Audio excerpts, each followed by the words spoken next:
किसी भी बॉलीवुड फिल्म को सियासत के ये सीन मात दे सकते हैं। इनमें इमोशन है, एक्शन है, ड्रामा है। इन असल सियासी फिल्म का प्लॉट भी है ग्वालियर चंबल अंचल, जहां अब अगली फिल्म फिल्माई जाएगी। दोस्ती इम्तिहान लेती है। ग्वालियर चंबल में अब दो पुराने जिगरी यार होंगे आमने सामने। मिशन 16 पर सचिन पायलट करेंगे चुनाव प्रचार। कांग्रेस की नजर राजस्थान से लगी इन सीटों के गुर्जर ठाकुर वोट बैंक पर। क्या पायलट करा पाएंगे उपचुनाव में कांग्रेस की लैंडिंग? देखिए ये रिपोर्ट।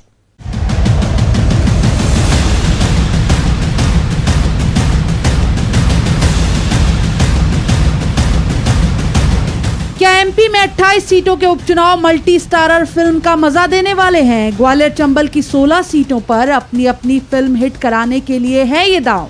पहले बीजेपी ने सितारा हैसियत लिए ज्योतिरादित्य सिंधिया को इन सीटों पर उतारा। अब कमलनाथ इन 16 सीटों पर कांग्रेस की जमीन मजबूत करने सचिन पायलट की लैंडिंग करा रहे हैं, और वो भी को पायलट की हैसियत में। सचिन पायलट युवा हैं, सिंधिया की तरह प्रभावी छवि भी है, और साथ में ये बोनस भी कि गुर्जर ठाकुर वोटरों को प्रभावित कर सकते हैं। और क्योंकि उस क्षेत्र में गुर्जर समाज का काफी बाहुल है, तो सचिन पायलट जी को आमंत्रित करेंगे और आना भी चाहिए।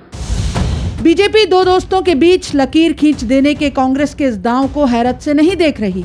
बीजेपी के लिए राजस्थान के पायलट के एमपी के दंगल में उतरने के मायने हैं कि कांग्रेस में अब करिश्मा दिखा देने वाला कोई नेता बाकी नहीं रहा।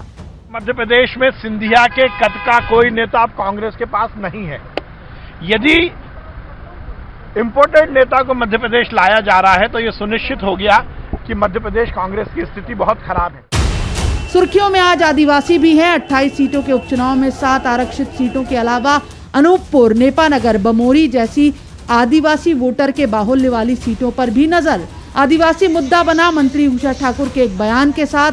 महू में आदिवासी संगठन जैस के खिलाफ दिया गया बयान सदन के बाहर इस अंदाज में गरमाया।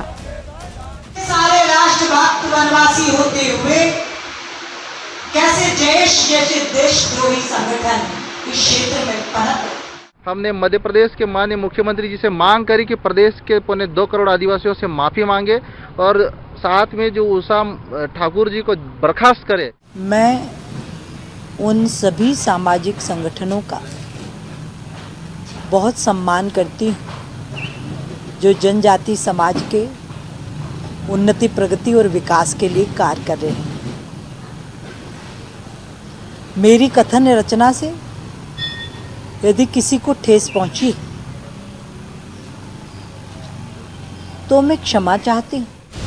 उपचुनाव में कृषि बिल को लेकर भी सियासत तेज हो गई है। कांग्रेस उपचुनाव में किसानों की नाराजगी का माइलेज लेने की तैयारी में, और बीजेपी कह रही है कि कृषि बिल को लेकर जो भ्रम फैलाया जा रहा है उसे दूर करेगी सरकार। एक आए विधेयक, ये दोनों विधेयक किसानों को आय 2 गुना से 4 गुना 6 गुना करने के लिए लाए। मोदी जी जो कहते हैं वो करते हैं, और इसलिए अब गांव के विकास के द्वार खुलेंगे, तकदीर और तस्वीर बदलेगी, दशा और दिशा बदलेगी।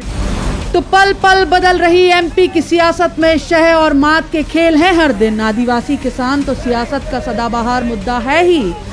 अब कांग्रेस ने उपचुनाव की 16 सीटों पर सिंधिया के मुकाबले में उनके जिगरी दोस्त रहे मास अपील वाले नेता सचिन पायलट की एंट्री कराने के साथ इस चुनाव को सिनेमाई अंदाज भी दे दिया है। सवाल ये है कि सियासत में दोस्ती का ये इम्तिहान किसके हक में नतीजे देगा? दोस्ती हारेगी या सियासत? भोपाल में अनुराग श्रीवास्तव और शरद श्रीवास्तव के साथ bureau report, news 18 Madhya Pradesh Chhattisgarh. और चुनावी चकल्लस में आज के लिए फिलहाल इतना ही।